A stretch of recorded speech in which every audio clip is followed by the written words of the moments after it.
Jai Shri friends, all the freedom fighters whom the world have seen had the difficulty to gather the people together for the cause that which they strived for.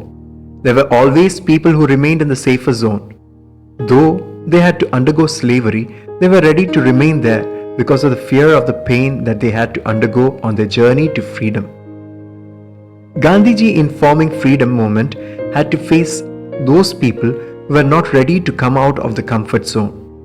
As we know, among Indians there were people who were supporting the British as they were not ready to risk themselves, and so they were happy to continue as slaves to the British. The Israelites are the apt example in the Old Testament for people with such attitude. Their journey from Egypt to Canaan was something tough and painful. During their journey, some of them even complained that why do we have to suffer a lot? It was better to be there in Egypt. Some of them even made up their mind to return to Egypt. And in today's gospel, we listen that though Jesus had performed many signs before people, they did not believe in him. The reason too is given in the last words of today's passage. They relied more upon the glory of people than the glory of God.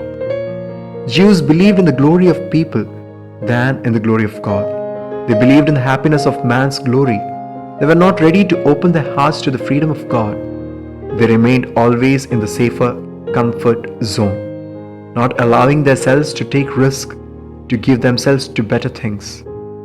Peter, knowing everything about Jesus, was unable to proclaim Jesus as his master. He denied his master. Peter was unable to take risk in his life. He gave value to his earthly life than to his heavenly life. But we see a transformed Peter who proclaimed Jesus even risking his very life. And that's faith. Faith is faithfulness even at the risk of losing one's life. This faith comes only when one loves and chooses the better part. We are happy with the happiness of this world and the minimum because we are unable to risk ourselves. It is only because that we have not found the treasure that is more worth than we have now. To find that treasure, that heavenly treasure, we have to give up our little pleasures and enjoyments, those which are temporal. And we need to risk our lives for the treasure that is eternal. Are we ready for that?